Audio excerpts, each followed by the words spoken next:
let's just get started. I think it's pretty hard to sort of try to summarise all the interesting things that have been said, so I'm just going to go sort of dive straight into the course of action. I want to welcome our fourth member of the panel, who is Simon Sadler, Professor of Architectural and Urban History at the University of California. I don't really know what your lecture is going to be about, but I do know what you've been doing previously, because you're the author of a very prominent book that I think a lot of us have already read, which is Situation in City, that was published in 98, and which has to do with what has been known as the last avant-garde, the Situationist movement, which is a group of radical artists that to a large extent question, not least, the planning policies of late modernity. And I think one of the things that your book really picks up is the kind of conflicts that emerged between artists and architects within, not within the Situationist movement as such, but the idea of having sort of shared reactions and sentiments. And I mean, there were plenty of architects who were also sort of critical against the principles of town planning, but how the artists sort of verged towards one direction and the architects verged towards another, you might say. And I think that is why it's very interesting today to sort of take a new look and considering those different roles and how they seem to come together again, which not least Micah's talk focused on in terms of relational aesthetics. So I'm just going to begin by asking Micah. I thought it was really fascinating what you were telling us about Berlin and the idea, what you said to me during the break, that it's precisely because of the sort of lack of resources that these kinds of developments become possible. Could you maybe begin by expanding a little bit on that? Yeah, I think that's probably a crucial condition, that has probably been a crucial condition for several of architectural practices that have evolved in a kind of a vacuum in the middle of the 90s in Berlin, at least in Germany, during a recession that there was no job for architects. So under these conditions, they have started to reinvent their own practice, you could say. But I think even this phenomena is not completely new. You had something very similar in the 80s, which was called paper architecture in the United States, which you could probably relate to it. I mean, however, I think that the situation has changed. The economical situation for architects has changed, and there are several of these practices who have developed and who are very well known. The most prominent examples which I showed is MAF and is Raumlabor, is MAF in London and Raumlabor in Berlin, who are very, very known for pursuing a very different practice. MAF between art and architecture, and Raumlabor between performance or theater and architecture. So in that sense, they have found, you could say they developed out of a niche, but nowadays they are part of the establishment, I would say. Any direct, Simon, what are your ideas? When I was listening to the earlier papers, which I've really enjoyed actually, one of the things that I began to wonder about was, this is really a question for you, Katharina, I guess, the degree to which this symposium comes out of recession. I mean, is the drive to rethink alteration a phenomenon of recession? I think it might be. I couldn't really give a clear response, but I think, on my behalf at least, it's very much a kind of problematics that arises out of coming to terms with crisis. You know, climatic crisis and all kinds of crises, and the kind of utter wastefulness of Western society. And it's just completely urgent to sort of resituate ourselves, including what we understand as process, progress, all of these things. And I also think it's really important to sort of update the conception of architecture, because to my mind it seems to still be dependent on very ancient modes of what we understand in terms of aesthetics and so on. Maybe you could comment on that, or we could begin by talking a little bit about aesthetics, because it seems to be still such a division between either you're politically engaged or you're interested in aesthetics. And during the break, we had this comment to Jonathan's paper. So as architects are all supposed to become sociologists now? I think that was a really important comment. Question, because I mean it gives me a chance to clarify that I really don't think that architects should become sociologists, because I'm not an architect, and to me architecture is a technique in many ways. It's a set of specific skills, including what you said earlier also, Katarina, of ways of seeing, ways of reading space, and then through various techniques translating space, transforming space. And what I want to add is just the relational perspective, is that we cannot understand how space and places function without seeing how the material components affect what we normally call social patterns of behavior, and how these social values, cultural values, social patterns affect what space becomes when it's also added with this additional supplement of meaning, or have what you articulated as in discourse. Or to me it's really important, to the point I wanted to make really, is that the architect has an opportunity, and perhaps must, I would guess from the way you described it in the course description, as opposed to description, begin to see that these set of technique, these tools, these ways of working that are unique to architects, that have, you know, been developed through centuries and decades, and refined and revolutionized now and again, and but which are a very specific way of acting in the world, that they have a much wider application, and in a way makes the profession more powerful, if that's what you want to get at. You don't have to be afraid of, you know, being replaced by sociologists. Rather, it's about seeing the widened scope of potential of using these skills in the world, and also of widening this set of skills by bringing in new dimensions. So that's my answer, I guess. Mm. Jonathan's just given away the end of my paper there. So I mean, this is something that I've, well, you'll see in the paper, but something that I'm trying to figure out as an historian, actually, is that relationship between aesthetics and sociology, or sociology / ethnography / anthropology. And one of the things that I've noticed is when architects are working with clients and benefactors and so on, one of the things that they're bringing to that assembly is their set of values, which is aesthetic. And I think it is a valid value, and I think it's a wonderful thing to bring to a problem.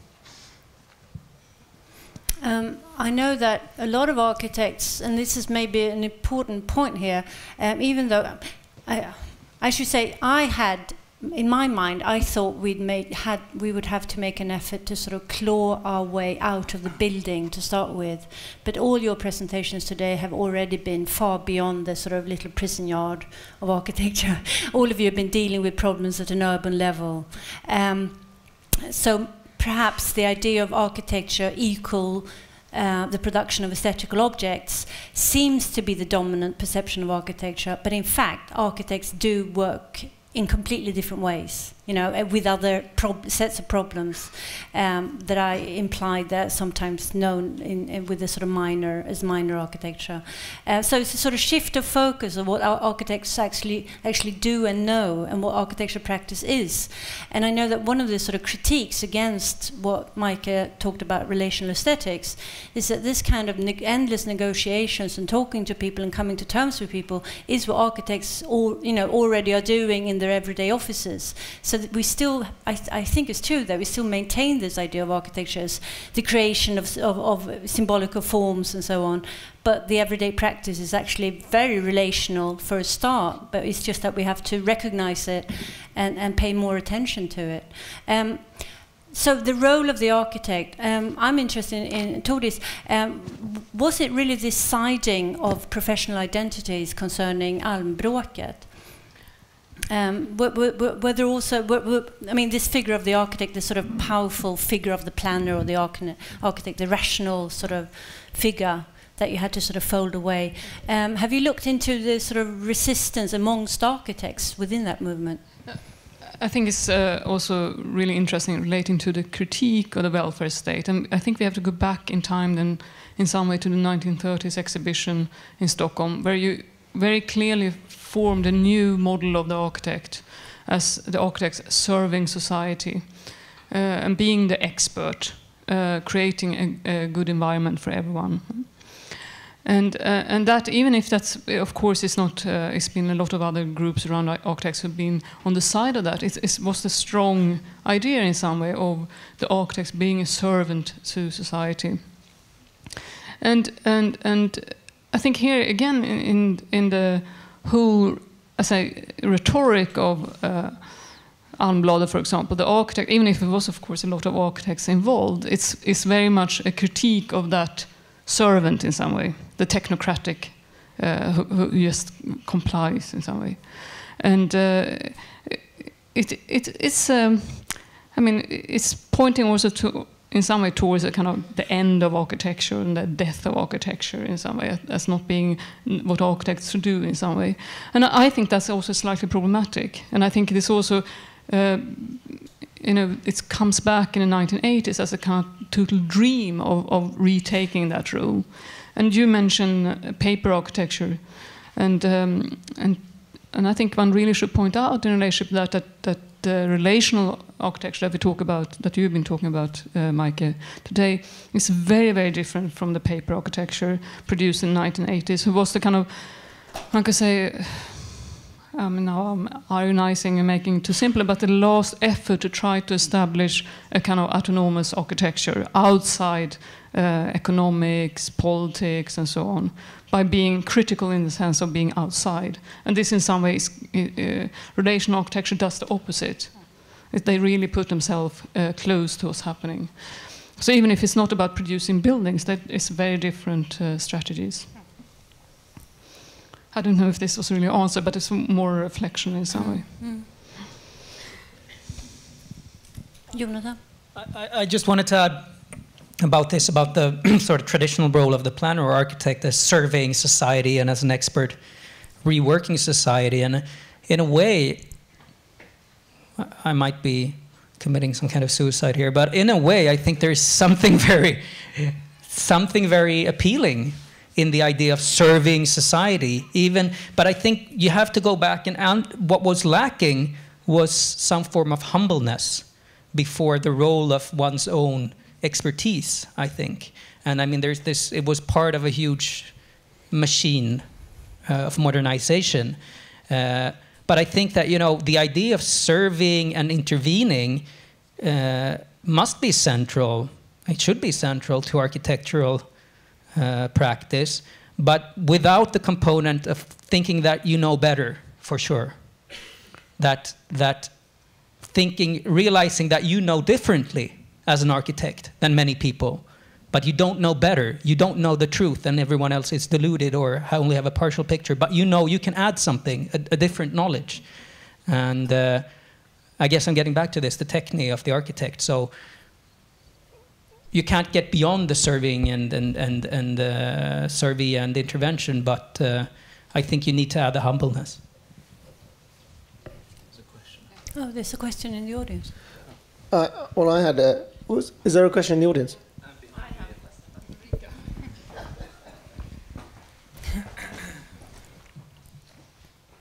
question. Hello. No, listening to your presentations today, I think was very interesting, and also when Jonathan actually starts to address the material, which was kind of withdrawn in the earlier presentations. And I also, listening to your discussion now, I also think that is very important. The relationship between aesthetics and politics today are of very great importance, and so also I think it's being debated. And I agree with Katarina that there is a bit of a confusion at architecture schools where to go, for example, what's happening right now. At the same time, you have all this call for crisis, or an economical crisis, an environmental crisis, and social crisis. But I do think that since some time ago, or the urge of going outside of the prison of architecture, for example, integrating or looking into other neighboring disciplines, for example, everything from sociology, industrial design, politics, or politics might be more of a common word, but sociology, anthropology, economics, medicine, and see how they are kind of questioning or building a dialogue with architect and how you actually can move forward. And I see that as a very potential way of going ahead with architecture. And I wonder if you have any thoughts about that, any of you in the panel, which might not only be the sociology or not only the economy, but there is a series of different neighboring disciplines that could inform the practice of architecture. Yeah, what good advice would we give architecture students today? I won't give a good advice like such, but I think that is not a kind of new experience. I think architecture, for better or worse, has always been a weak knowledge in some way, always taken in from the outside, from philosophy, from sociology, and so on.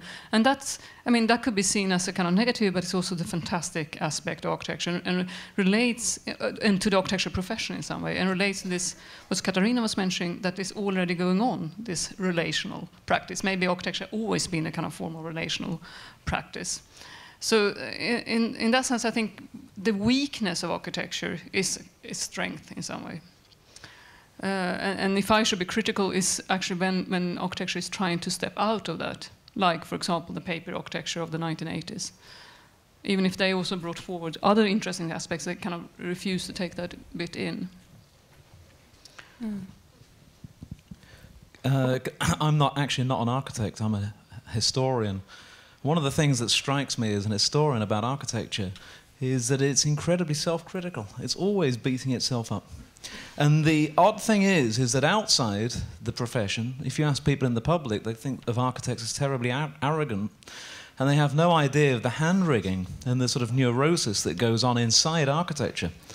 Whereas compared with other professions like medicine, medicine actually could do with that sense of humility and hand-wringing and self-criticism. Well, I think it's usually a sign of that kind of neurosis or weakness as a form of sort of self-defense.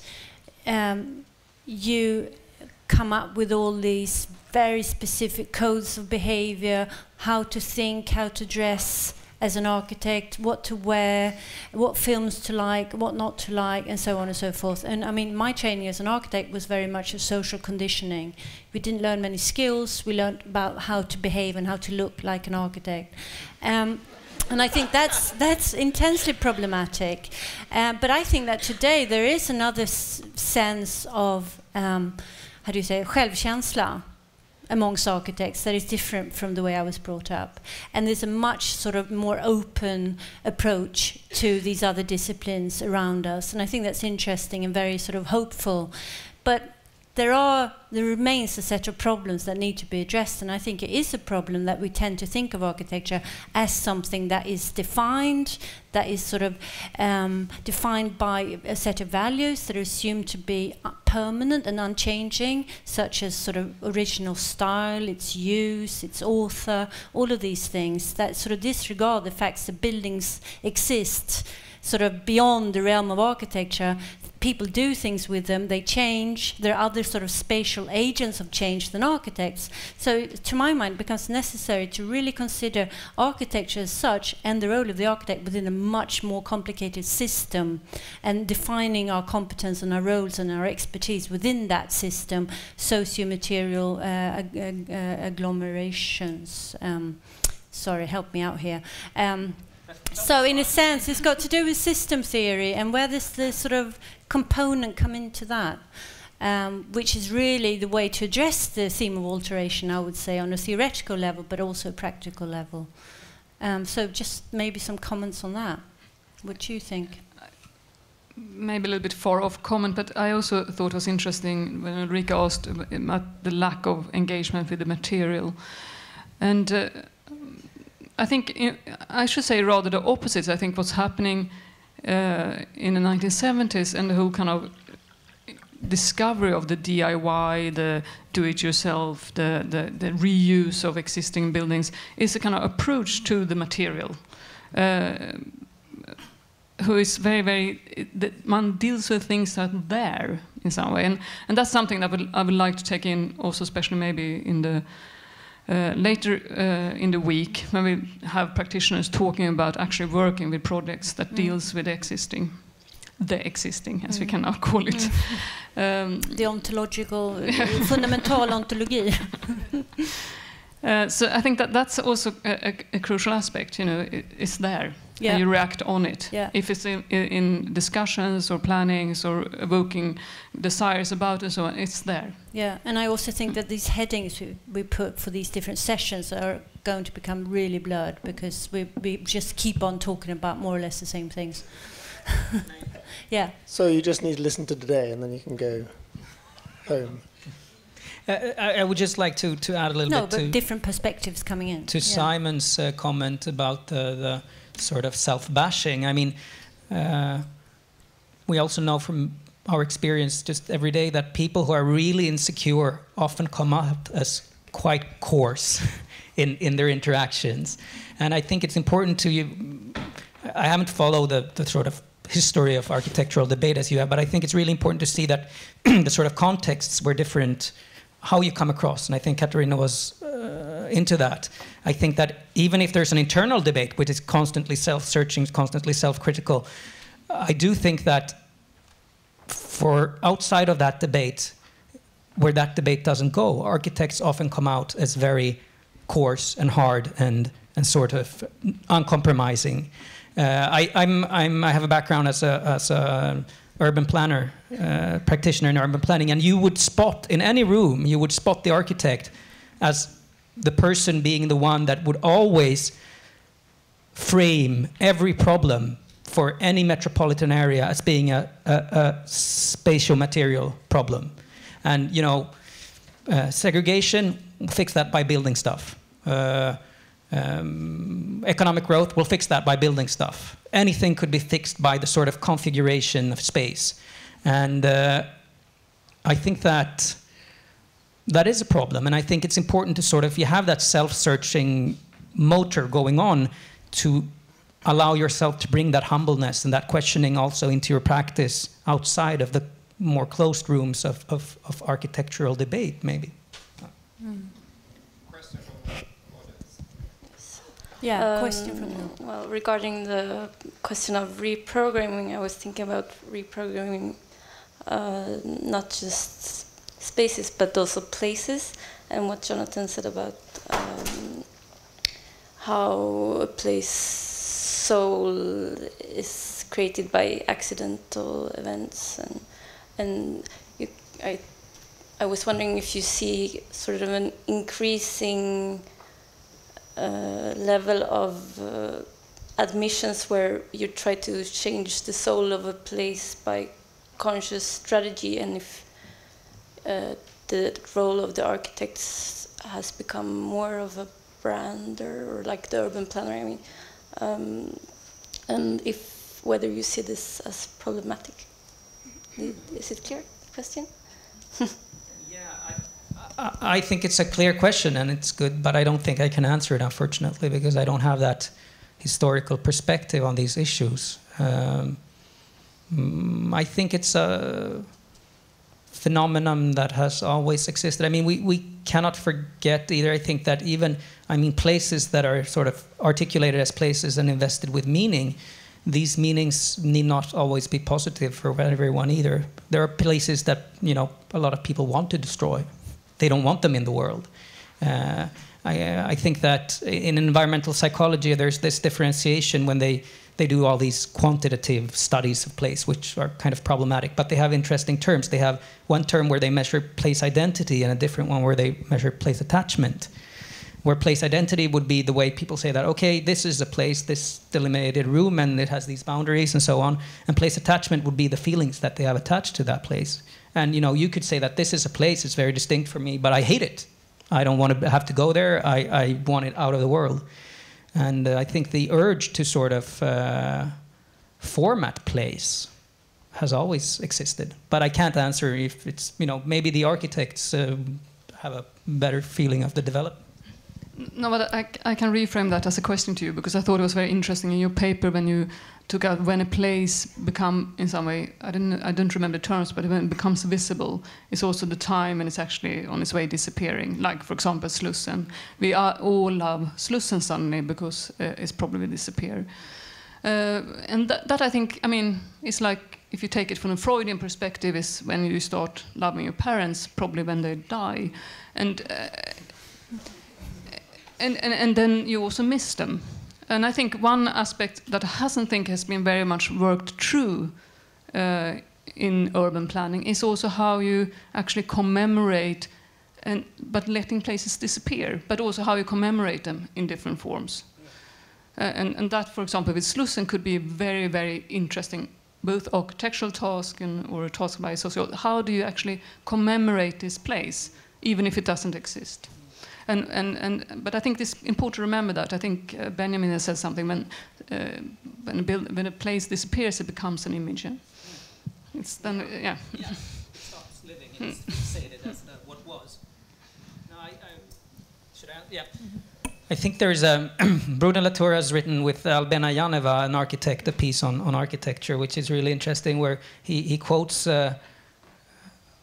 also Rem Koolhaas, who says that context stinks, and Latour and Janeva adds, yeah, because it rots. Places also rot. I think this is they constantly change until they disappear, because then they stay what they were. And I think that with what you're saying about the commemoration of places, I think this is really important, and I'm really again trying to commit some kind of suicide here, academically or politically or what.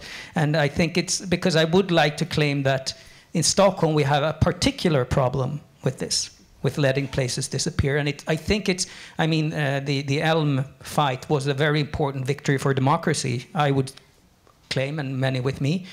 But I think that it has, there is this provoked nerve, I think, in this city after this, the major Klara teardown, that any change to the urban environment will provoke a reflex response of preservation.